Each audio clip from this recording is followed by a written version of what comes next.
चलिए प्यारे बच्चों, नमस्कार। आशा करता हूं कि आप सभी लोग बहुत अच्छे होंगे, स्वस्थ और मस्त होंगे, जबरदस्त होंगे, शानदार और फर्स्ट क्लास होंगे। चलिए ठीक है, thank you so much.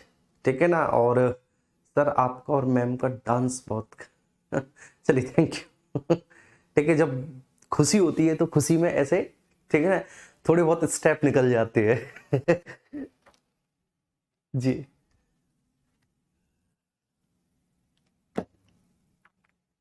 Okay जी।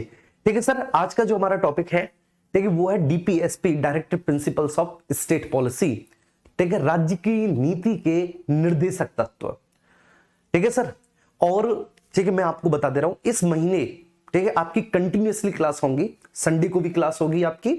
ठीक है, ध्यान रखना, क्योंकि अभी पता है मुझे पॉलिटी में है तो मैं प्रैक्टिस तो करानी है पॉलिटी में। साथ ही साथ पॉलिटी में बहुत सारे केसेस हैं जो फंडामेंटल राइट से रिलेटेड है, जो आपकी डीपीएसपी से रिलेटेड है। ऐसे बहुत सारी बात विवाद हैं, जैसे आपने भी केशवानंद भारती केस नहीं पढ़ा, गोलकनाथ नहीं पढ़ा, ठीक है, सज्जन सिंह केस नहीं पढ़ा, इंदिरा साहनी वाला केस नहीं पढ़ा। तो ऐसे बहुत सारे केस हैं, वो मुझे भी आपको कराने हैं। ठीक है, सारी बात मुझे करवाने हैं। अब मैं कब करवाऊंगा भैया? ठीक है, तो ध्यान रखना, आज से संडे तक लगातार क्लास चलेगी और मैं 2 घंटे की क्लास लूंगा। ठीक है भैया, ये बात ध्यान रखना, मैं 2 घंटे की क्लास लूंगा। ठीक है, लगातार 4 बजे तक, ये बात आप ध्यान रख लेना। ठीक है भाई, क्योंकि ठीक है आप लोगों का सिलेबस चल रहा है पीछे ऑनेस्टली। ठीक है, मैं आपको बात बताऊं, और सर ठीक है सिलेबस पीछे है, और ठीक है मैं पूरी जी जान से पढ़ा रहा हूं आपको, लेकिन आप लोग इतना समझना चाहते हैं और आपको इतना समझाया जा रहा है कि 1 घंटा वास्तव में हमारे लिए डेली कम पड़ रहा है। ठीक है सर, आइए। सर कल कौन सी, अरे पागल, मेरी वाइफ थी वो जिनके साथ मैं डांस कर रहा था। चलिए आओ। ठीक है, और स्टार्ट करते हैं भारतीय संविधान का भाग 4। ठीक है, भाग 4 बेटा, ठीक है आर्टिकल 36 से लेके 51 तक में इसका विस्तार है। 36 से 51 तक में इसका विस्तार है। और इसकी जो विषय वस्तु है ठीक है उसको कहा जाता है राज्य की नीति की निर्देशक तत्व।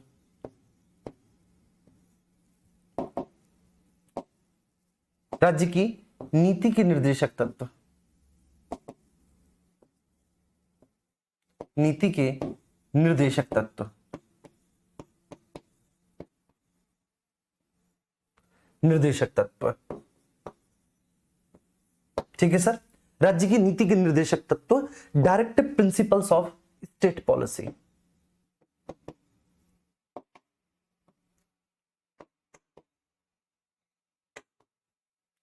Directive principles of state policy.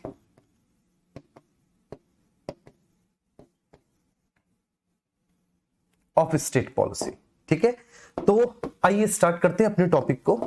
और सब लोग प्लीज क्लास से फटाफट से जुड़ जाएंगे। ठीक है, पहले सभी लोग क्लास से जुड़ जाओ और उसके बाद फिर हम क्लास को स्टार्ट करने जा रहे हैं। ठीक है भाई, और देखो सबसे बड़ा चैलेंज पता है इसमें क्या है?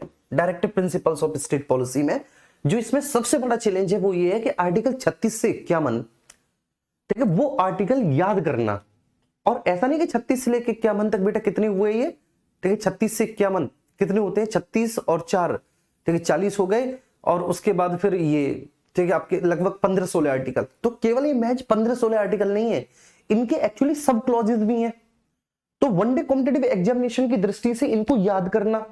और दूसरा, जब एक प्रश्न पूछा जाता है कि आपके सामने देखिए 4 प्रावधान लिख दिए जाएंगे एग्जाम में, 4 प्रोविजन, और पूछेगा कि इनमें से कौन सा एक डीपीएसपी है या इनमें से कौन सा एक फंडामेंटल ड्यूटी है। फंडामेंटल ड्यूटी डीपीएसपी बिल्कुल एक जैसे लगते हैं और बच्चा बड़ा कंफ्यूज हो जाता है कि भैया इनमें से कौन सा डीपीएसपी है, कौन सा फंडामेंटल ड्यूटी है, कुछ समझ में नहीं आ रहा, प्रश्न गलत हो जाता है जी। ठीक है जी, तो ठीक है अब हम स्टार्ट करने जा रहे हैं। ठीक है, और अब आगे आने वाले लगभग 1.5 घंटे तक मैं आपका कोई कमेंट नहीं लूंगा, 1.5 घंटे तक। ठीक, जब तक मैं पूरा अच्छे से आपको पढ़ाना दूं, ठीक है, समझाना दूं और याद ना करवा दूं।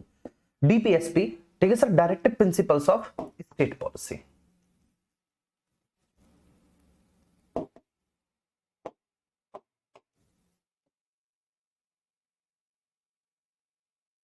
चलिए directive principles of state policy, principle of state policy.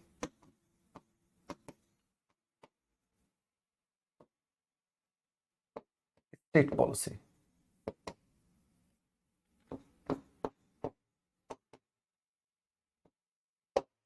ठीक है। डीपीएसपी, तो डीपीएसपी जो है ना सर, डीपीएसपी भारतीय संविधान के भाग 4 में है। डीपीएसपी भारतीय संविधान के भाग 4 में है और आर्टिकल 36 से 51 तक में है, ठीक है जी। अच्छा, अब ये जो डीपीएसपी है क्या, सबसे बड़ी बात ये है कि बच्चों ने इनको रट तो लिया है, क्या है क्या नहीं, उस कॉन्सेप्ट को हम नहीं समझते है ना। तो देखो मैं आपको बताऊं, ये एक्चुअली जो डीपीएसपी है ना मेरे प्यारे बच्चे, ये डीपीएसपी हमारे संविधान में कुछ ऐसे कर्तव्य दिए गए हैं जो राज्य पर आरोपित किए गए हैं। तो कुल मिलाकर ये राज्य पर आरोपित किए गए कर्तव्य है, it's a duty of A state, ठीक है। तो ध्यान रखना सर, ये है क्या, पहली चीज तो राज्य पर आरोपित कर्तव्य है, ये राज्य पर आरोपित किए गए कर्तव्य हैं।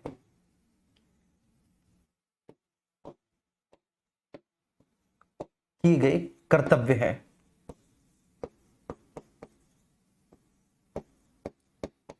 कर्तव्य है, ये बात समझ में आ रही है। तो सर ये राज्य पर आरोपित किए गए ड्यूटीज है, ये राज्य पर आरोपित किए गए कर्तव्य है, ठीक है। दूसरा अगर मैं आपको एक और बात बताऊं बेटा, तो और अच्छा ये राज्य पर आरोपित कर्तव्य है, ठीक है, और आरोपित बेसिकली किसने किए हैं बेटा, संविधान, ठीक है, संविधान ने। तो ऑब्वियसली बात है ये संविधान में उल्लिखित है, ठीक है, संविधान में सर क्या है, इनका उल्लेख है। तो संविधान में ये रिटन है, इनका उल्लेख संविधान में किया गया है। इनका जो नेचर है, ठीक है, ये अपरिवर्तनीय है। ये कैसे हैं बाबू, ये अपरिवर्तनीय है। मतलब अपरिवर्तनीय का मतलब क्या है बेटा, मतलब ये नॉन जस्टिसिएबल है, ये नॉन जस्टिसिएबल है, ठीक है। या फिर मैं ये कह सकता हूं कि सर ये नॉन इन्फोर्सिएबल है, या फिर मैं क्या बोल सकता हूं बाबू, मैं ये बोल सकता हूं कि सर ये नॉन इन्फोर्सिएबल है,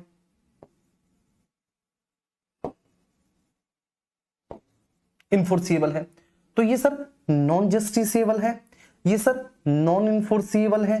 ये बात आपको बहुत अच्छे से ध्यान रखनी है, ठीक है। भारतीय संविधान के भाग 4 में आर्टिकल 36 से 51 में डीपीएसपी राज्य की नीति के निर्देशक तत्वों का उल्लेख किया गया है, ठीक है जी।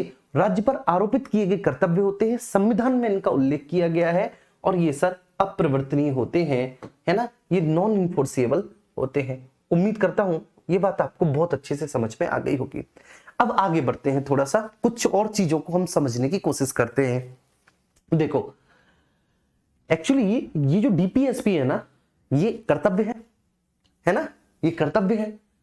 और सबसे इंपॉर्टेंट बात क्या है कि सर ये अपरिवर्तनीय है, मतलब हम इसके प्रावधानों को लागू नहीं कर सकते, ठीक है। तो ये राज्य पर आरोपित किए गए हैं, राज्य इनको करे या ना करे ये राज्य की इच्छा पर निर्भर करता है ना। तो राज्य अपने इन ड्यूटीज को पूरा करे अथवा ना करे, इट्स डिपेंड ऑन स्टेट, ये राज्य की इच्छा पर निर्भर करता है। एंड मोस्ट इंपॉर्टेंट थिंग, ठीक है सर, क्या कि ये आयरलैंड के संविधान से ग्रहण किए गए हैं, ठीक है। तो चौथा पॉइंट जो कि आप सभी को पता है कि ये है आयरलैंड के संविधान से ग्रहण किए गए हैं, ठीक है। It is adopted by the constitution of Ireland, ठीक है। यह आयरिश कॉन्स्टिट्यूशन से, यह आयरलैंड के संविधान से ग्रहण किए गए हैं, आयरलैंड के संविधान से ग्रहण किए गए हैं बेटा, संविधान से ग्रहण किए गए हैं,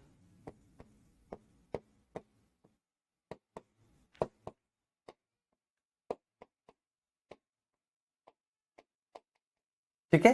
तो इनको हमने भैया जी कहां से, इनको हमने सर आयरलैंड के संविधान से ग्रहण किया है, आयरलैंड के संविधान से ग्रहण किया है। तो ये डीपीएसपी है, ठीक है, जिनके बारे में हम आपके सामने जिक्र कर रहे हैं, ठीक है सर। तो भारतीय संविधान के भाग 4 में आर्टिकल 36 से 51 में इनका उल्लेख है। ये राज्य पर आरोपित किए गए कर्तव्य होते हैं, संविधान में इनका उल्लेख है, अपरिवर्तनीय है, आयरलैंड के संविधान से हमने ग्रहण किया है, ठीक है। चलिए अब सबसे बड़ा चैलेंज क्या है, सबसे बड़ा चैलेंज है कि सर इनको याद करना, ठीक है, ये सबसे बड़ा चैलेंज है। और आज की क्लास में आप केवल बैठे रहो, देखिए आराम से अपने मस्तिष्क को खोलकर केवल समझते रहो, जब ये क्लास कंप्लीट होगी तो आप जो है ना मतलब इतने जबरदस्त तरीके से तारीफ करोगे कि अरे सर हमने नहीं सोचा था कि कभी डीपीएसपी हमको याद होंगे। ठीक है, देखो लेकिन याद कैसे करना है ये मैं आपको बता रहा हूं। आपको लिखना है यहां पर directive principles of state policy, DPSP, है ना। और डीपीएसपी भैया जी कहां से कहां तक है? 36 से लेके 51 तक में है। जब आप इनको याद करेंगे 36 से लेके 51 तक वाले डीपीएसपी को, तो आप देखो करेंगे क्या, मेरी बात समझना। आप आर्टिकल 36 से 51 को बेसिकली ठीक है 3 कैटेगरी में डिवाइड करेंगे। आप कितनी कैटेगरी में सर? आप इनको 3 कैटेगरी में डिवाइड करेंगे। जब आप याद करेंगे ठीक है तो हम सब इनको 3 कैटेगरी में डिवाइड कर लेंगे। जो सबसे पहली कैटेगरी होगी ठीक है उसके अंतर्गत हम आर्टिकल ठीक है 36 को देखेंगे, हम आर्टिकल 37 को देखेंगे। ठीक है, 2 आर्टिकल देखेंगे एक्चुअली, आर्टिकल 36 और आर्टिकल 37। ठीक है, इन 2 कैटेगरी में सबसे पहली कैटेगरी 2 आर्टिकल को देखेंगे, बड़े आराम से हम इनको इजीली याद भी कर लेंगे इन दोनों कैटेगरियों को। ठीक है, चलिए एक्चुअली बच्चे क्या है कि आज थोड़ा सा ठीक है मैं हल्का सा डिस्टर्ब हूं। ठीक है, वो हो सकता है कि आपको दिख रहा हो, क्यों? क्योंकि नींद पूरी नहीं हुई। मैं सुबह के 3 बजे लौट कर आया हूं, सुबह के 3 बजे एक्चुअली मैं यहां पर आकर लगा हूं अपने घर पे। अब आप सोच के देखिए कि सुबह के 3 बजे से ठीक है फिर मैं मॉर्निंग में क्लास भी ले रहा हूं, तो इसलिए मैं पूरी कोशिश करूंगा अपनी जी जान लगाने की। ठीक है, और आप भी यहां पर अपना कंसंट्रेशन रखिएगा। तो आर्टिकल 36 से 37 को हम एक में पढ़ेंगे। ठीक है, इसके बाद फिर हम देखेंगे ठीक है आर्टिकल 38। अब 38 में 2 क्लॉजेज हैं, ये ध्यान रखना, 38 क्लॉज 1, 38 क्लॉज 2। ठीक है, इसके बाद आर्टिकल 39 है। अब ये जो आर्टिकल 39 है ना बेटा, इस आर्टिकल 39 में यही बात आपको ध्यान करनी है, इस आर्टिकल 39 में ठीक है इसका एक क्लॉज नहीं है, it is not a clause. ये आर्टिकल 39 का एक एक्सपेंशन है, विस्तार है। अब ये बेटा जो विस्तार है ये ए, बी, सी, डी, ई और एफ में है। ठीक है, ये जो विस्तार है भैया, ये विस्तार आपका article 39 A B C D E F. ठीक है जी, ये बात क्लियर हो गई। अच्छा, अब 39 क्लॉज 1 है। ठीक है, 39 क्लॉज 1 है, इसको हमने 42 में संविधान संशोधन के माध्यम से जोड़ा है 39 को। ठीक है, 39 क्लॉज 1 को। अब इसके बाद फिर इसी में ठीक है इसी में आर्टिकल 40 है, 40 याद करना है। आर्टिकल 41 है, ये याद करना है हमको। आर्टिकल 42 है, आर्टिकल 43 और एक 43 क्लॉज 1 है। फिर आर्टिकल 44 है, आर्टिकल 45 है। बात समझ में आ रही है? 44 और 45। अब ये वाले जो आर्टिकल है ना 38 से 45 तक, इनको हम ट्रिक से याद करेंगे। ठीक है, ट्रिक से 45 तक यहां पर हो गया। अब ठीक है ये ट्रिक होगी। अब article 46, article 47, article 48, article 49, article 50 और आर्टिकल 51। इनफैक्ट 48 में ठीक है ध्यान रखना, एक 48 केवल एक 48 है और दूसरा आर्टिकल 48 क्लॉज 1 भी है।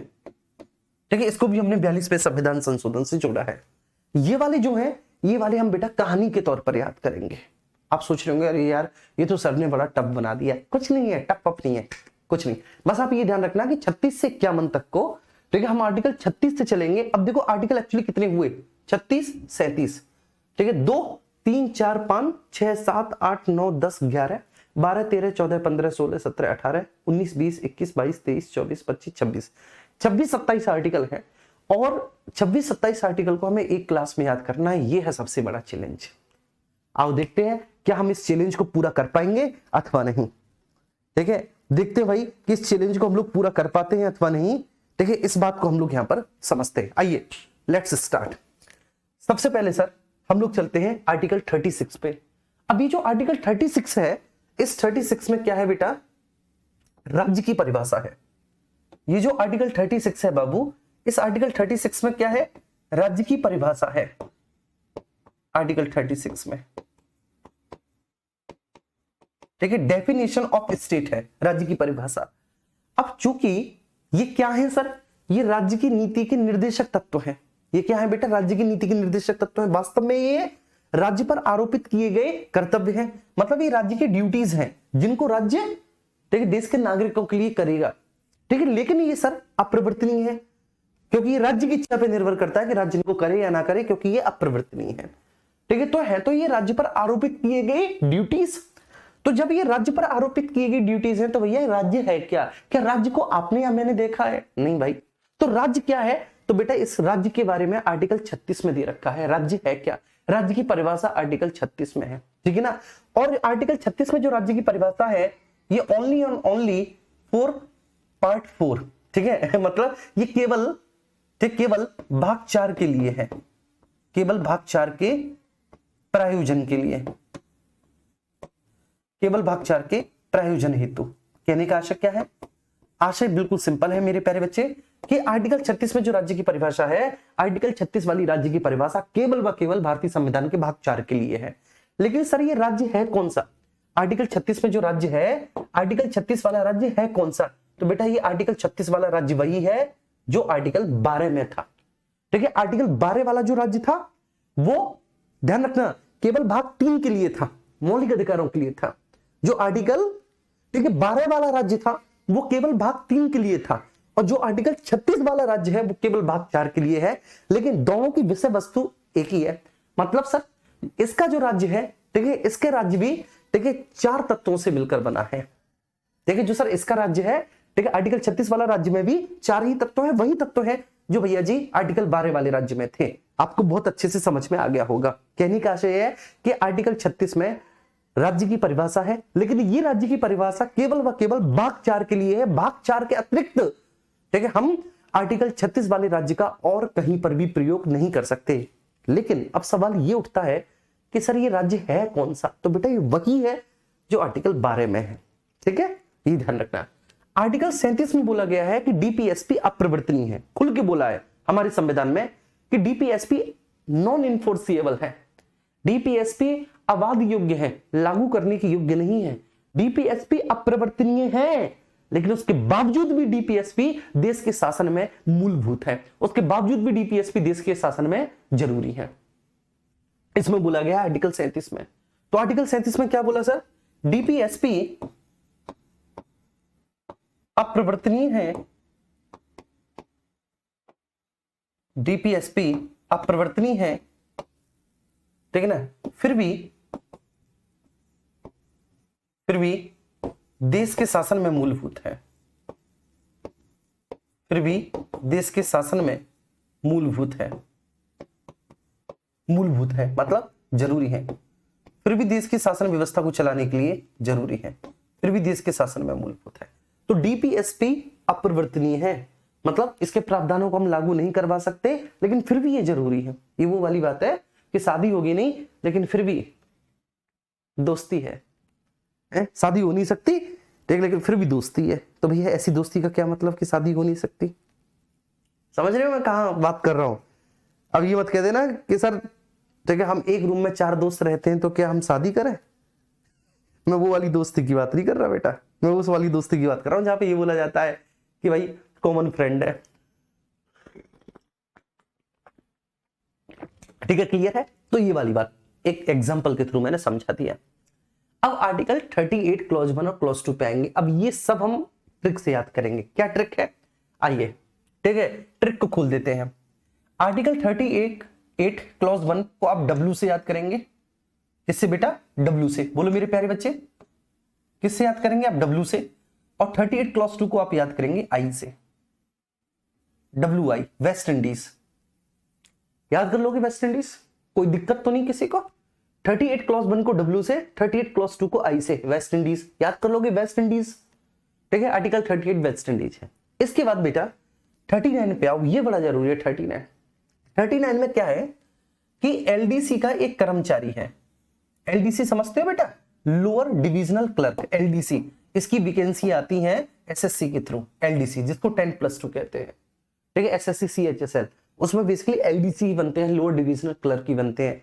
एक एलडीसी का कर्मचारी है। क्या है? एक एलडीसी का कर्मचारी है। मतलब आर्टिकल 39 ए को एल से याद करना है, बी को डी से याद करना है और सी को सी से याद करना है। एलडीसी का एक कर्मचारी है जो ठीक है पब्लिक हेल्थ केयर में काम करता है। बस एलडीसी का कर्मचारी है, पब्लिक हेल्थ केयर में काम करता है। बात समझ में आ रही है? तो सर एलडीसी का एक कर्मचारी, एलडीसी का कर्मचारी पब्लिक हेल्थ केयर में काम करता है। एलडीसी का एक कर्मचारी क्या करता है? एलडीसी का कर्मचारी पब्लिक हेल्थ केयर में काम करता है। अब ठीक है, ध्यान रखना। अरे बोलो बेटा, यहां तक कोई दिक्कत तो नहीं? सर एलडीसी का कर्मचारी है, पब्लिक हेल्थ केयर में काम करता है ना?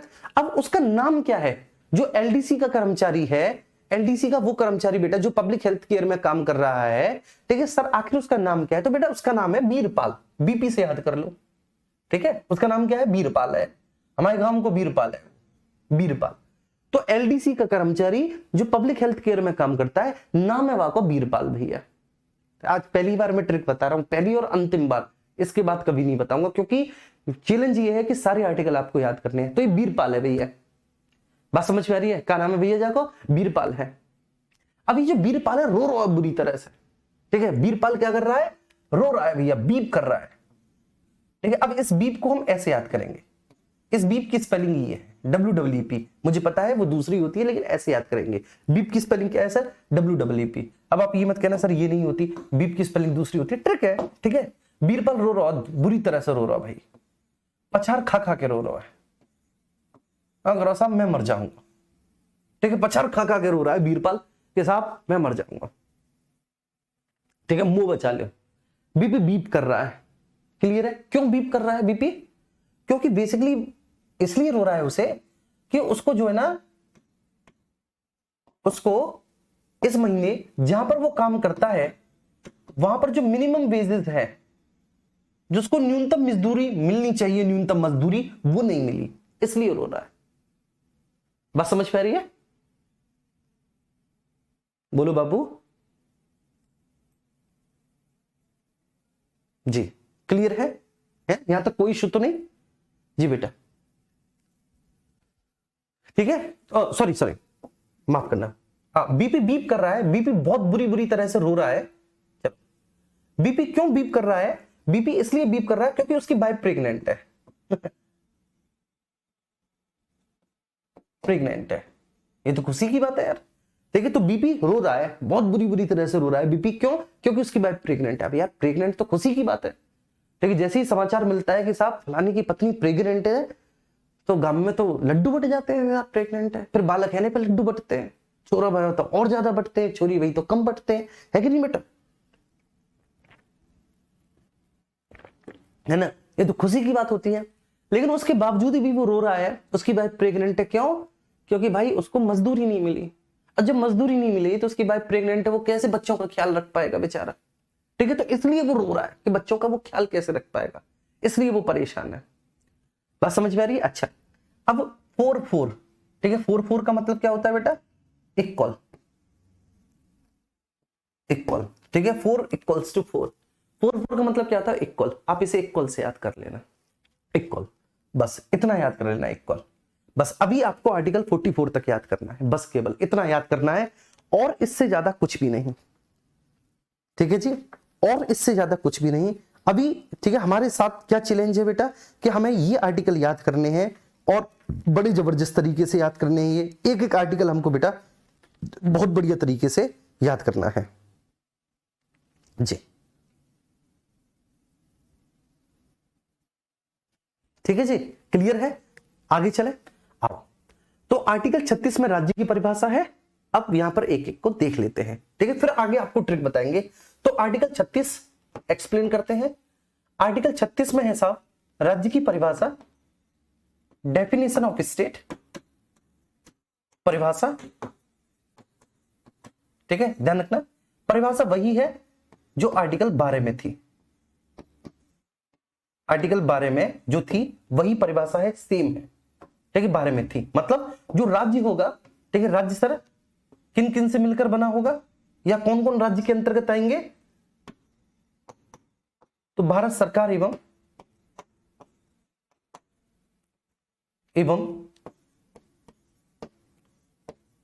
संसद, ठीक है? राज्यों की सरकारें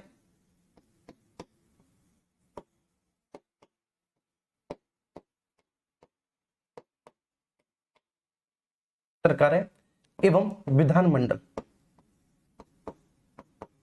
राज्यों की सरकारें एवं उनका विधानमंडल, है ना बेटा, राज्यों की सरकारें, विधानमंडल। तीसरा लोकल अथॉरिटीज, स्थानीय प्राधिकारी, स्थानीय प्राधिकारी, लोकल अथॉरिटीज, है ना, ये भी हमने आपको बताया था ना बेटा, लोकल अथॉरिटीज भी आएंगे, स्थानीय प्राधिकारी भी आएंगे, स्थानीय प्राधिकारी, लोकल अथॉरिटीज, स्थानीय प्राधिकारी। और चौथा मेरे प्यारे बच्चे अदर अथॉरिटीज, अन्य प्राधिकारी, अन्य प्राधिकारी। जाओ, ठीक है सर। तो आर्टिकल 12 में जो राज्य है सेम वही राज्य बेटा, देखिए आर्टिकल 36 में है राज्य की परिभाषा, लेकिन ये राज्य की परिभाषा जो है ये केवल व केवल बेटा आर्टिकल 36 वाली जो राज्य की परिभाषा है ये केवल भाग 4 के प्रायोजन हेतु है। आप समझ गए, केवल भाग 4 के प्रायोजन हेतु है, प्रायोजन हेतु। इसका अन्यत्र और कहीं पर भी प्रयोग नहीं किया जाएगा, इसका अन्यत्र और कहीं पर भी प्रयोग नहीं किया जाएगा। उम्मीद करता हूं कि आर्टिकल 36 समझ में आ गया। अब आर्टिकल 37 है, 37 क्या कहता है? 37 बोलता है साहब डीपीएसपी अप्रवर्तनीय है। डीपीएसपी अप्रवर्तनीय है, उसके बावजूद भी देश के शासन में जरूरी है। फटाफट से लिख देता हूं मैं, क्योंकि ये मैं पढ़ा चुका हूं। सर डीपीएसपी क्या है? नॉन इन्फोर्सिएबल है डीपीएसपी। अब देखो बेटा, इसके लिए शब्द आ सकता है कभी कभी आपके एग्जाम में अप्रवर्तनीय, इसके लिए कभी कभी शब्द आ सकता है अबाध योग्य, अबाध योग्य, इसके लिए कभी कभी शब्द आ सकता है, ठीक है, न्याय योग्य नहीं, न्याय योग्य नहीं, न्याय योग्य नहीं, ये शब्द आ सकता है। इसका मतलब एक ही होता है बेटा, ठीक है, जिसको हम कहते हैं क्या? नॉन इन्फोर्सिएबल या नॉन जस्टिसेबल। तो डीपीएसपी अप्रवर्तनीय है, अबाध योग्य है, न्याय योग्य नहीं है, उसके बावजूद भी ये देश के शासन में मूलभूत है, उसके बावजूद भी बेटा ये देश के शासन में मूलभूत है, देश के शासन में मूलभूत है।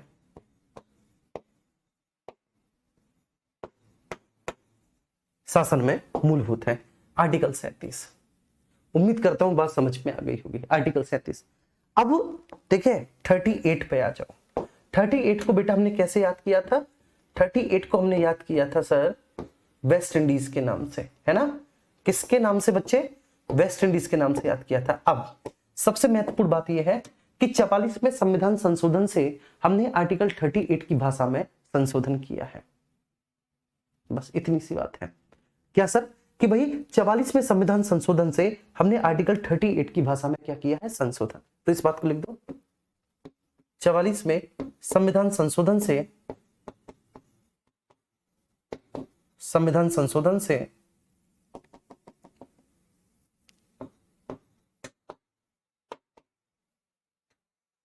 संविधान संशोधन से आर्टिकल 38 की भाषा में संशोधन किया गया है, भाषा में संशोधन किया गया है।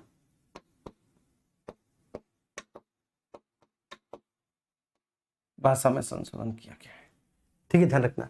तो सर 44वें संविधान संशोधन से आर्टिकल 38 की भाषा में संशोधन है। संशोधन क्या है?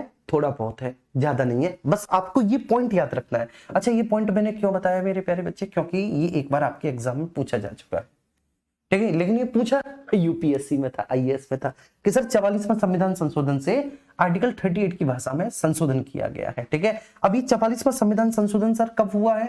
तो भैया जी ये 44वां संविधान संशोधन 1978 में हुआ है। ये आप सबको पता होगा, बच्चे बच्चे की जुबान पे है। आप पहले भी आर्टिकल 30 आप पहले भी 44वें संविधान संशोधन के प्रावधानों को थोड़ा बहुत पढ़ चुके हो, है ना भैया। 38 याद कैसे करना है साहब? ये बताओ हमको, याद कैसे करना है? तो इसको हम याद करेंगे बेटा डब्ल्यू से। वेस्ट इंडीज से याद करना था ना, इसको याद करेंगे डब्ल्यू से, इसको याद करेंगे आई से। देखो बेटा, डब्ल्यू का मतलब क्या होता है? Welfare. W means welfare. A for apple, B for boy, W means welfare.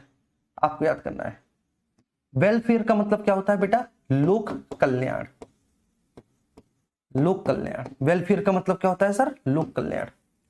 तो आर्टिकल 38 में बोला गया है कि राज्य लोक कल्याण की अभिवृद्धि के लिए सामाजिक व्यवस्था बनाएगा। अच्छा, जो इंग्लिश मीडियम वाले बच्चे हैं वो इंग्लिश का खोल लो बेटा, ठीक है? जो डीपीएसपी लिखे हुए हैं इंग्लिश में उनको खोल लो, इंग्लिश में खोल लो डीपीएसपी जो लिखे हुए हैं अपनी बुक वगैरह में, या फिर गूगल पे खोल लो डीपीएसपी इन इंग्लिश, ठीक है? अब देखो, तो इसमें क्या बोला गया है बेटा? W means welfare, welfare means बेटा लोक कल्याण। अब इस आर्टिकल का कॉन्टेक्ट क्या है, ठीक है ना? इसका विषय वस्तु क्या है, कंटेंट क्या है? तो वो ये है कि राज्य लोक कल्याण की अभिवृद्धि के लिए सामाजिक व्यवस्था बनाएगा जिससे आर्थिक, सामाजिक और राजनीतिक न्याय प्राप्त हो सके। बस इतनी सी बात है। क्या भैया? कि राज्य लोक कल्याण की अभिवृद्धि के लिए सामाजिक व्यवस्था बनाएगा जिससे आर्थिक, सामाजिक और राजनीतिक न्याय प्राप्त हो सके। बस इतनी सी बात है, ठीक है भैया? तो इसमें यह बोला गया है कि राज्य लोक कल्याण की अभिवृद्धि के लिए सामाजिक व्यवस्था बनाएगा, राज्य लोक कल्याण की अभिवृद्धि के लिए सामाजिक व्यवस्था बनाएगा, अभिवृद्धि के लिए सामाजिक व्यवस्था बनाएगा,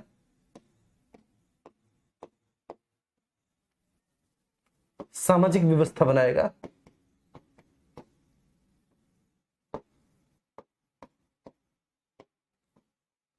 बनाएगा जिससे सामाजिक, आर्थिक और राजनीतिक न्याय प्राप्त हो सके, जिससे सामाजिक, आर्थिक और राजनीतिक न्याय प्राप्त हो सके, आर्थिक और राजनीतिक न्याय प्राप्त हो सके, राजनीतिक न्याय प्राप्त हो सके।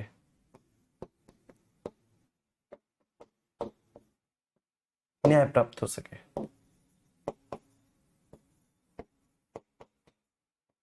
प्राप्त हो सके। बस इतनी सी बात है बेटा। राज्य लोक कल्याण को बढ़ावा देने के लिए एक ऐसी सामाजिक व्यवस्था बनाएगा जिससे सामाजिक, आर्थिक, राजनीतिक न्याय प्राप्त हो सके। बस इतनी सी बात है। अब आते हैं बेटा आई फॉर होता है बेटा इन इक्वलिटी, ठीक है? जैसे A for apple, B for boy, C for cat, D for dog, E for elephant, ठीक है? H for hen, I for inequality. आप ऐसे याद करो, आई फॉर क्या बाबू? आई फॉर इन इक्वलिटी। अब इतने तो सब पढ़े लिखे हैं कि भैया जी इनइक्वालिटी का मतलब क्या होता है? इनइक्वालिटी का मतलब होता है भैया असमानता। क्या? असमानता। तो अब इसमें क्या बोला गया है भैया? इसमें बोला गया है कि आय, देखिए इसमें 3 प्रकार की असमानता को समाप्त करने की बात कही गई है। आय, सुविधा और अवसर।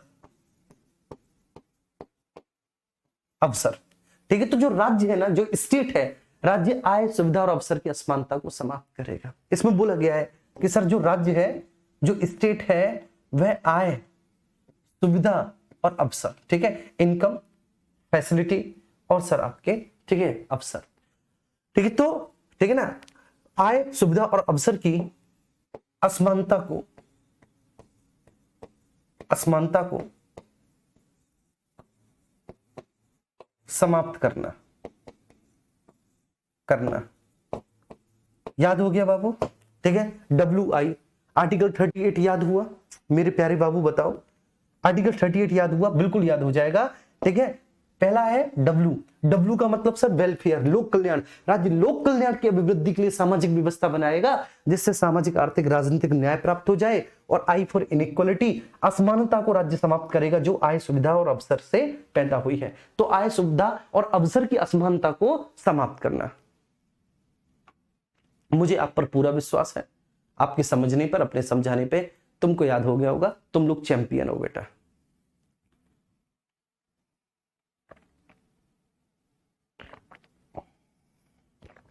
ठीक है जी?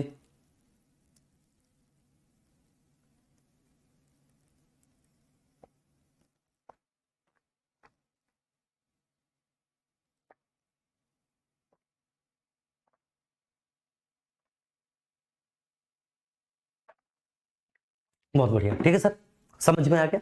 अच्छा, अब आगे बढ़ते हैं। 38 के बाद 39 पे आते हैं। 39 में, ठीक है, क्लॉजेस नहीं है। 39 में बेसिकली उसका पार्ट है, ठीक है ना, A B C D E F. हाँ, क्लॉज है 39 क्लॉज 1, क्लॉज है बेटा 39 क्लॉज 1। अब इस 39 क्लॉज 1 को 42 में संविधान संशोधन के माध्यम से जोड़ा है 1976। आप सबको पता है बेटा 42 में संविधान संशोधन कब हुआ, 1976।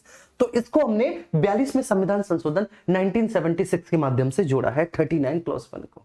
ठीक है, अच्छा अब क्या था भैया इसमें, तो इसमें ऐसे हमको याद करना था कि साहब एक एलडीसी का कर्मचारी था, है ना जी, क्या था, एलडीसी का कर्मचारी था और भैया जी वो पब्लिक हेल्थ केयर में काम करता था। एलडीसी का कर्मचारी था, पब्लिक हेल्थ केयर में काम करता था। भैया हमको ऐसे याद करना है। अब एल मतलब एल फोर सर लाइवलीहुड बेटा, ठीक है, एल फोर भैया जी लाइवलीहुड। अरे बोलो ना यार, मेरे प्यारे बच्चों हो तुम लोग यार, लाइवलीहुड, एल फोर लाइवलीहुड। ठीक है यार, राइटिंग सही नहीं आ रही यार, मैं बड़ा दिक्कत में हूं, हमारे इसका सॉफ्टवेयर खराब हो गया है राइटिंग वाला। ठीक है, और मुझे आ रही है गुस्सा बहुत तेज। ऐसे करके ऐसे कर देता हूं, ऐसे कर देता हूं, फ्री फ्री फ्री है, कोई बात नहीं, थोड़ा बहुत बेटा 19-20 हो जाए। लाइवलीहुड, लाइवलीहुड का मतलब होता है आजीविका, है ना, हिंदी में बता देता हूं, इसका मतलब क्या है सर, आजीविका, अगर आपको ना पता हो, आजीविका, आजीविका। D4 क्या होता है बेटा, डी का मतलब क्या होता है, डिस्ट्रीब्यूशन, डिस्ट्रीब्यूशन का तो मतलब आप सभी को पता होगा, डिस्ट्रीब्यूशन मतलब वितरण, डिस्ट्रीब्यूशन का मतलब क्या होता है बेटा, वितरण। सी का मतलब होता है बेटा सेंट्रलाइजेशन। अब सेंट्रलाइजेशन का मतलब आपको पता होगा क्या सर, केंद्रीकरण, केंद्रीकरण। ठीक है, L4 लिवलीहुड मतलब आजीविका, D4 डिस्ट्रीब्यूशन मतलब वितरण, C4 सेंट्रलाइजेशन मतलब सर केंद्रीकरण, P4 पे, पे, ठीक है, पे का मतलब सर वेतन, ठीक है, पे मतलब वेतन। H का मतलब सर हेल्थ, हेल्थ, ठीक है, हेल्थ किसकी बच्चे, पुरुष महिला और बच्चे, बेसिकली इनकी हेल्थ की बात कही, पुरुष महिला और बच्चे, जो कि आमतौर पे बेटा क्या है, लेबर है, जो श्रमिक है, इनकी हेल्थ की बात करी गई है। और ये वाला जो है एफ, इसको आपको कैसे याद करना है, तो C4 चिल्ड्रंस, बच्चे, सबको पता है ना बेटा चिल्ड्रंस माने क्या होता है, बच्चे। ठीक है, आपको बचपन में पढ़ाया गया होगा कि प्लूरल फॉर्म होती है, चाइल्ड इसकी सिंगुलर फॉर्म है। ठीक है, चलो तो ऐसे याद करना है, LDC PSC, LDC lower divisional clerk है और पब्लिक हेल्थ केयर में काम करता है, तो एलडीसी का कर्मचारी है, पीएससी में काम करता है। बोलो, एलडीसी का कर्मचारी है, पीएससी में काम करता है। इतना याद कर लोगे बेटा, एलडीसी का कर्मचारी है, पीएससी में काम करता है। अब कैसे याद करेंगे सर, हाउ टू, ठीक है, हाउ टू लर्न, याद कैसे करेंगे। ठीक है, अब याद दिग्विजय सर के साथ जुड़े हो बेटा। अब आमतौर पे होता क्या है कि डीपीएसपी के लिए बच्चों को या तो बेटा स्लाइड दे दी जाती है, पहले से कोई लिख के ले आते हैं और कह देते हैं कि बेटा ये याद कर लो। याद क्यों कर लो, ठीक है, क्यों रट लो, ठीक है भैया, ऐसा कुछ ना करो कोई क्लास के क्लास में ही सब कुछ क्लियर हो जाए, तो ऐसा ही करने जा रहे हैं। लाइवलीहुड L4, इसका मतलब है कि सब पुरुषों और महिलाओं को, ठीक है, पर्याप्त रूप से आजीविका का साधन दिया जाए, तो पुरुषों और महिलाओं को आजीविका के पर्याप्त साधन दिए जाए। राज्य ऐसी व्यवस्था करेगा, राज्य ऐसी व्यवस्था करेगा कि पुरुषों और महिलाओं को आजीविका के पर्याप्त साधन देगा। तो पुरुषों एवं महिलाओं को आजीविका के पर्याप्त साधनों का अधिकार, ठीक है, पुरुषों एवं महिलाओं को, एवं महिलाओं को आजीविका के पर्याप्त साधनों का अधिकार, आजीविका के पर्याप्त साधनों का अधिकार, पर्याप्त साधनों का अधिकार,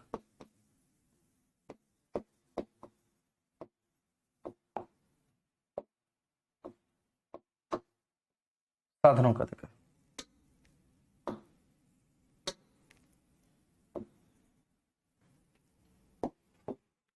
साधनों का अधिकार।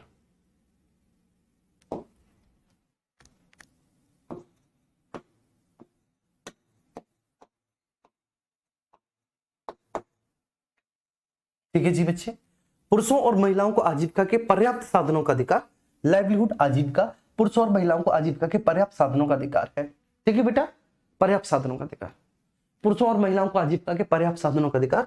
एल फॉर लाइवलीहुड, लाइवलीहुड मतलब पुरुषों एवं महिलाओं को आजीविका के पर्याप्त साधनों का अधिकार। D for distribution, D for distribution, D for बेटा डिस्ट्रीब्यूशन। डिस्ट्रीब्यूशन का मतलब क्या है बेटा? डिस्ट्रीब्यूशन का मतलब है समाज के भौतिक और प्राकृतिक संसाधनों का सभी में, ठीक है ना, समान रूप से वितरण। डिस्ट्रीब्यूशन का मतलब क्या है? वितरण, ठीक, बांट देना। तो समाज के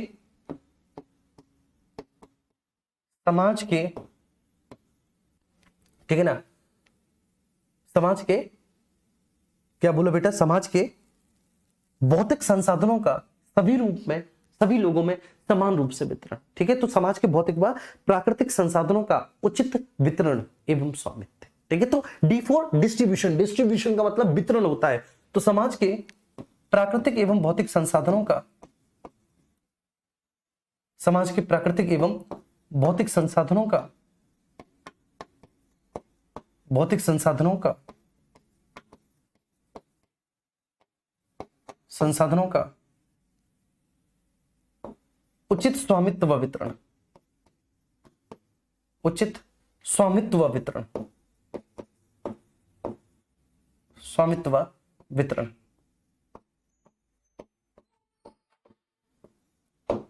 ठीक है बेटा, तो समाज के प्राकृतिक और भौतिक संसाधनों का सभी में उचित स्वामित्व व वितरण। ठीक है सर, तो समाज के भौतिक और प्राकृतिक संसाधनों का वितरण। अब इसका है सी फॉर सेंट्रलाइजेशन। सेंट्रलाइजेशन का मतलब केंद्रीकरण। सी फॉर सेंट्रलाइजेशन, सेंट्रलाइजेशन का मतलब केंद्रीकरण। तो अर्थव्यवस्था में धन और उत्पादन के संसाधनों का जो अहितकारी केंद्रीकरण है उसका विरोध करना है। ठीक है बेटा, ठीक है, अर्थव्यवस्था में धन तथा उत्पादन के साधनों का अहितकारी केंद्रीकरण का निषेध। धन तथा उत्पादन के साधनों के अहितकारी केंद्रीकरण का निषेध। उत्पादन के साधनों का अहितकारी केंद्रीकरण, अहितकारी केंद्रीकरण, केंद्रीकरण का निषेध, केंद्रीकरण का निषेध। ठीक है, तो अर्थव्यवस्था में धन और उत्पादन के साधनों के अहितकारी केंद्रीकरण का निषेध। अब इसमें बेटा ये बात आपको समझनी है, अहितकारी केंद्रीकरण का निषेध करना है। अर्थव्यवस्था में धन और उत्पादन के संसाधनों के अहितकारी केंद्रीकरण। ऐसा ना हो बेटा कि हमारी इकोनॉमी में जो मनी है और जो सोर्सेस ऑफ प्रोडक्शन है वो किसी एक व्यक्ति में जाके निहित हो जाए। नहीं, हमें क्या करना है, हमें बेसिकली आय के बीच में समानता स्थापित करनी है और अर्थव्यवस्था में हमें ये करना है कि धन और उत्पादन के साधन किसी एक व्यक्ति में, एक संस्था में निहित ना हो। मतलब हमको अंबानी और अडानी से बनने से बचाना है कि लोग अंबानी और अडानी नहीं बने। ठीक है ना, कोई एक व्यक्ति ऐसा ना हो कि अंबानी बन जाए, कोई दूसरा बेचारा ऐसा ना रहे जो अपने दो वक्त की रोटी प्राप्त करने के लिए भी मजबूर हो। हमें क्या करना है, हमें सर अहितकारी केंद्रीकरण का निषेध करना है। ठीक है, हमें सभी में समान रूप से बेटा बंटवारा करना है। ठीक है, चलिए अब पी फॉर पे। ठीक है, आप सभी को पता है, ये तो सबको पता होगा कि भाई पुरुषों और महिलाओं को, अगर कोई भी पुरुष और महिला अगर एक समान कार्य कर रहे हैं तो उनको समान वेतन मिलना चाहिए। ठीक है, एक समान कार्य के लिए समान वेतन। इसलिए आपने देखा होगा बेटा, ठीक है, चाहे पुलिस कांस्टेबल महिला हो या फिर पुरुष हो, चाहे पुलिस दरोगा महिला हो या पुरुष हो, दोनों को समान वेतन मिलता है कि मिलता है कि नहीं? तो पुरुषों व महिलाओं को समान कार्य के लिए समान वेतन, पुरुषों व महिलाओं को समान कार्य के लिए समान वेतन, महिलाओं को समान कार्य के लिए समान वेतन, समान कार्य के लिए समान वेतन, समान वेतन। ठीक है, एक समान कार्य के लिए एक वेतन। अब ऐसा नहीं कि पुरुष कांस्टेबल, ठीक है ना, और महिला है दरोगा, बात समझ में आ रही है? या फिर महिला है कांस्टेबल, पुरुष है दरोगा, तो दोनों को समान वेतन थोड़ी नहीं मिल सकता बेटा। ठीक है, समान कार्य के लिए समान वेतन मिलेगा। पुरुषों और महिलाओं को बेटा समान कार्य के लिए समान वेतन मिलेगा, असमान कार्य के लिए तो असमान वेतन मिलेगा ही मिलेगा। जी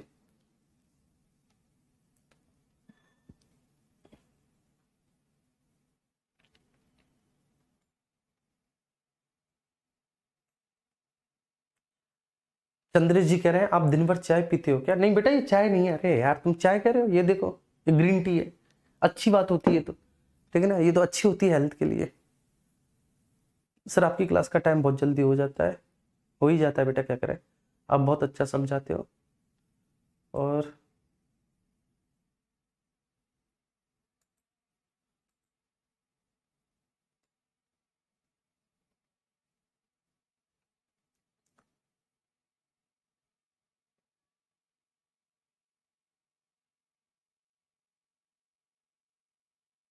जी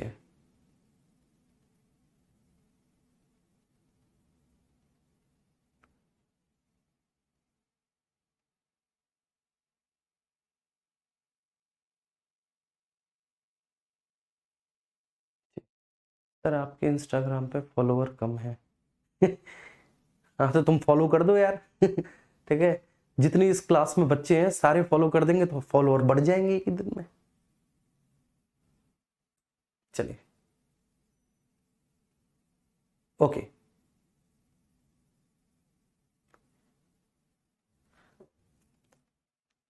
ठीक है, ये बात क्लियर होगी भैया। ठीक है, सबको हिंदी में लिख दिया। डिस्ट्रीब्यूशन मतलब वितरण, सेंट्रलाइजेशन मतलब अहितकारी केंद्रीकरण का निषेध। ठीक है, चलो, पे मतलब पुरुषों और महिलाओं को समान कार्य के लिए समान वेतन। ठीक है सर, क्लियर है, समान कार्य के लिए समान वेतन, ये बात बहुत अच्छे से आगे क्लियर है। अब इसमें क्या है बेटा, हेल्थ। तो पुरुष महिला और बच्चे, जो पुरुष महिला और बच्चे हैं बेटा, ठीक है, उनको आयु शक्ति के आधार पर प्रतिकूल रोजगार में जाने से बचाना। पुरुष महिला बच्चे श्रमिक को आयु व शक्ति के आधार पर प्रतिकूल रोजगार में जाने से बचाना, के आधार पर प्रतिकूल रोजगार में जाने से बचाना, प्रतिकूल रोजगार में जाने से बचाना, आधार पर प्रतिकूल रोजगार में जाने से बचाना, रोजगार में जाने से बचाना, जाने से बचाना।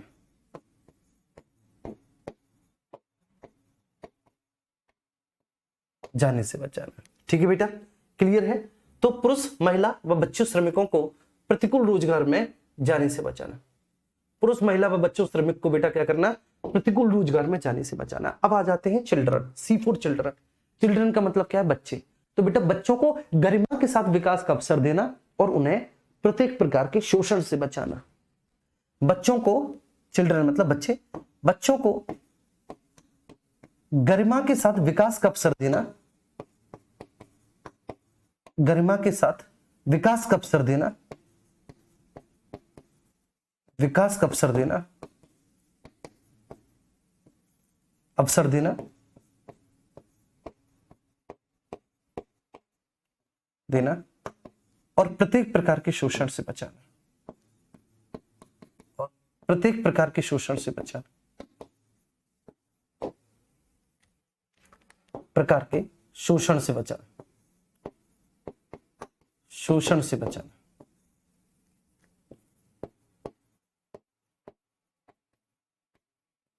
बचाना, है ना जी बच्चे। तो बच्चों को गरिमा के साथ विकास का अवसर देना, प्रत्येक प्रकार के शोषण से बचाना। थोड़ा सा छोटा कर लेते हैं हल्का सा। अच्छा बच्चे, अब आप आओ यहां पर, ठीक है। ये जो आर्टिकल 39A है, जिसको हमने भैया 42वें संविधान संशोधन से जोड़ा है, 39(1). ठीक, अब ये 39(1) क्या कहता है, ये बोलता है साहब कि समान अवसर के आधार पर न्याय उपलब्ध कराना, समान अवसर के आधार पर न्याय उपलब्ध कराना, निःशुल्क कानूनी सहायता देना, जिससे कि किसी भी गरीब को अन्याय का शिकार ना होना पड़े। ठीक है, तो ये वाला जो है ना, जो हमने 42वें संविधान संशोधन के माध्यम से जोड़ा है, ये वाला बोलता है समान अवसर के आधार पर न्याय देना। ठीक है, समान अवसर के आधार पर न्याय देना, आधार पर न्याय देना, आधार पर न्याय देना, न्याय देना। ठीक है भैया, समान अवसर के आधार पर क्या देना बाबू, न्याय देना। और ठीक है, प्रत्येक प्रकार के शोषण से बचाना, सॉरी, समान अवसर के आधार पर न्याय उपलब्ध कराना निःशुल्क विधिक सहायता देना, निःशुल्क विधिक सहायता देना, माफ करना, और निःशुल्क विधिक सहायता देना, निःशुल्क कानूनी सहायता देना, कानूनी सहायता, सहायता जिससे गरीब को अन्याय का शिकार ना होना पड़े, गरीब को अन्याय का शिकार ना होना पड़े, अन्याय का शिकार ना होना पड़े, अन्याय का शिकार ना होना पड़े, ना होना पड़े।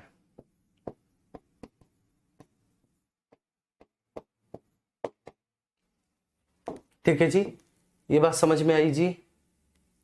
और छोटा कर लो इसको।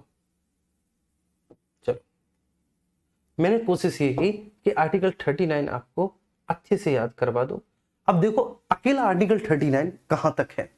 ठीक है सर, एलडीसी, पीएससी और 39 क्लॉज 1, अगर आपको इसको ट्रिक से याद करना है तो इसकी भी ट्रिक है। ठीक है, अब चूंकि इसको 42 में संविधान संशोधन से जोड़ा है, ठीक है, तो इसकी ट्रिक क्या है? एलडीसी का कर्मचारी है, पब्लिक हेल्थ केयर में काम करता है, और बेटा ठीक है कानून के दायरे में आ गया है। किसमें आ गया है बेटा?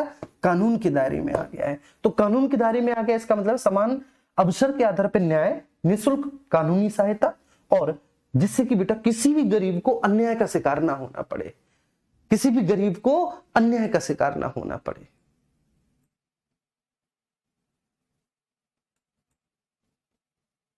है ना? चलिए, अब इसके बाद ठीक है ट्रिक पे आओ बेटा। कौन कौन सी ट्रिक हमने कंप्लीट करनी? तो देखो 36 37 हो गया, ठीक है ना, वेस्ट इंडीज हो गया, एलडीसी का कर्मचारी पब्लिक हेल्थ केयर में काम करता था, कानूनी दायरे में आ गया, है ना, कानूनी दायरे में क्या हो गया बेटा? आ गया, बेचारा कानूनी दायरे में आ गया, कोई बात नहीं। इसके बाद नाम बाको बीरपाल है, बीरपाल। अब बीरपाल बीप कर रहा था, बीरपाल तेज तेज रो रहा था, बीरपाल बीप कर रहा था क्योंकि उसकी वाइफ प्रेग्नेंट है, तो प्रेग्नेंट है तो खुशी होनी चाहिए। चलो, तो 42 तक समझते हैं, बीपी बीप प्रेग्नेंट 42 तक समझते हैं, ठीक है, बीपी बीप प्रेग्नेंट 42 तक समझते हैं। Are you ready guys? चलो आर्टिकल 40 पे आओ फटाफट से। 40 आर्टिकल 40 क्या कहता है? बीपी, बीपी का मतलब सर बीरपाल नहीं, बीपी का मतलब विलेज पंचायत। तो आर्टिकल 40 में बोला गया है कि ग्राम पंचायतों की स्थापना करना और उन्हें शासन की इकाइयों के रूप में कार्य करने की शक्ति प्रदान करना। ठीक है, तो 40 में क्या बोला है? 40 में बोला है ग्राम पंचायतों की स्थापना करना, ग्राम पंचायतों की स्थापना, स्थापना और उन्हें शासन की इकाई के रूप में कार्य करने की शक्ति प्रदान करना, और उन्हें शासन की इकाई के रूप में कार्य करने की शक्ति प्रदान करना, शासन के इकाई के रूप में कार्य करने की शक्ति प्रदान करना, रूप में कार्य करने की शक्ति प्रदान करना, करने की शक्ति प्रदान करना, शक्ति प्रदान करना,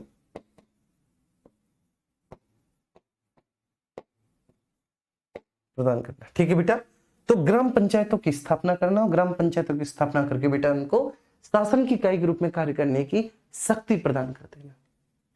ठीक है, मतलब ग्राम पंचायतों की स्थापना, ये एक्चुअली लोकतांत्रिक विकेंद्रीकरण से संबंधित है, डेमोक्रेटिक डिसेंट्रलाइजेशन से संबंधित आर्टिकल है। लोकतांत्रिक विकेंद्रीकरण जो हमारे महात्मा गांधी जी का ठीक है एक उद्देश्य था, जो ध्येय था कि भारत में डेमोक्रेटिक डिसेंट्रलाइजेशन एस्टेब्लिश होना चाहिए, लोकतांत्रिक विकेंद्रीकरण स्थापित होना चाहिए और उसी के माध्यम से स्थानीय स्वशासन का विकास होना चाहिए, स्थानीय स्वशासन का विकास होना चाहिए, विकास होना चाहिए। ठीक है, चलिए अब इसके बाद 41 पे आते हैं। 41 में क्या है बेटा? बीप कर रहा था, बीपी रो रहा था। ठीक है, डब्लू बीपी बीप कर रहा था, लेकिन बीप को हम ऐसे याद करेंगे। ठीक है, डब्लू एक ई बड़ी, एक ई छोटी, पी बड़ी, ऐसे करके याद करेंगे। बीप कर रहा था। चलिए अब ये क्या बोलता है, जरा इस पर गौर फरमाइए। ये बोलता है भैया, ये बोलता है कि बुढ़ापा, बीमारी और अशक्तता। देखो बुढ़ापा तुम सबको पता है, ठीक है, जो तुम पर भी आएगा। बीमार कभी ना कभी तुम हुए होगे। और अशक्तता का मतलब है बेटा अक्षमता, मतलब शरीर कमजोर हो जाए। अब शरीर कमजोर बुढ़ापे से पहले भी हो जाता है कुछ लोगों का, कुछ लोगों का बुढ़ापे में भी नहीं होता बेटा। है गांव के अभी भी ऐसे ऐसे बूढ़े पड़े हैं मेरे प्यारे बच्चे गांव में, कि अभी 50-50 डंड मार दें, वो ऐसे ऐसे बूढ़े हैं, 50-50 डंड मारते होंगे तुम्हारे गांव में बेटा। अब भी 50-50 रोटी खा जाते होंगे, 50-50 पूड़ी मार लेते होंगे आराम से। ठीक है सर, तो बुढ़ापा बीमारी अशक्तता की स्थिति में ये एक, ठीक है क्या है सर, ये बुढ़ापा बीमारी अशक्तता, ये एक, ठीक है आपको आप कह सकते हैं कि बुढ़ापा बीमारी अशक्तता, मतलब एक शब्द मेरे दिमाग से निकल गया,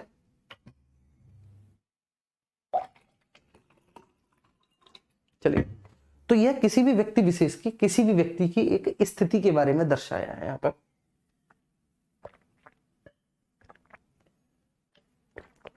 ठीक है, बुढ़ापा बीमारी अशक्तता की स्थिति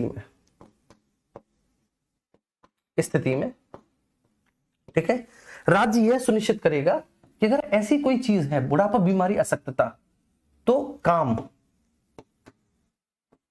ठीक है, W4 वर्क, अरे बोलो बेटा, W4 वर्क काम, E4 एजुकेशन शिक्षा,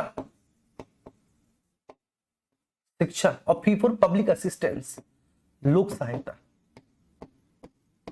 सहायता, मतलब बुढ़ापा बीमारी अशक्तता की स्थिति में काम, शिक्षा, लोक सहायता प्राप्त करने का अधिकार। तो राज्य यह सुनिश्चित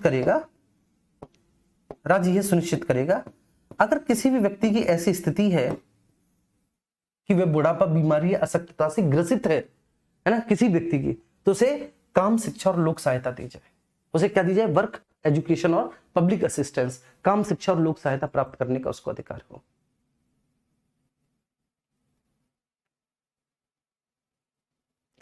बॉबी प्रजापति, पहली बार लाइव क्लास ले रहा हूं, बहुत अच्छा लगता है, कहने का मौका पहली बार मिला है।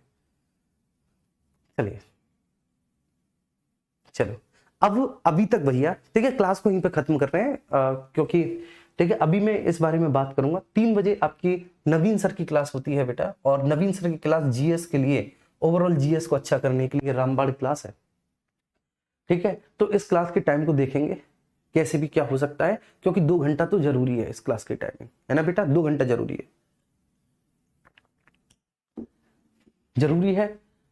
ठीक है, लेकिन अभी तक हमने जितने भी आर्टिकल पढ़े, ठीक है, आपको याद हुए? आप बताइए, हम 36 से आए, अगर एक्चुअली हम देखें टेक्निकली तो 1 2, ठीक है जी, 3 4, ठीक है जी, 5 6 7 8 9 10 11, 11 के बाद 12 और 13 आर्टिकल आज 1 घंटे की क्लास में आपको याद हुए कि नहीं जी?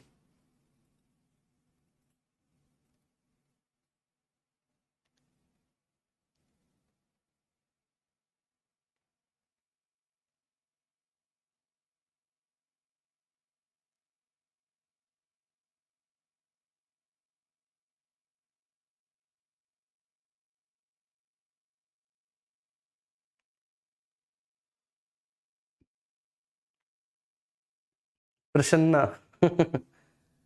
ओके प्रसन्ना,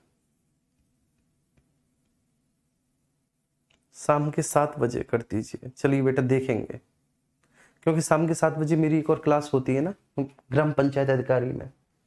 चलो, अरे यार डांस कहाँ मस्त करते हैं यार तुम।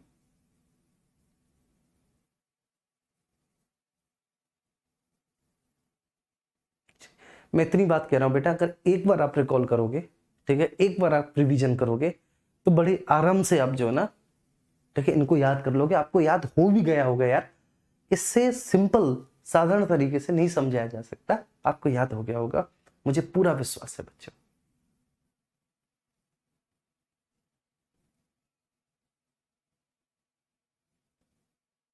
चलिए, लव यू टू बेटा, ठीक है, love you all, thank you so much.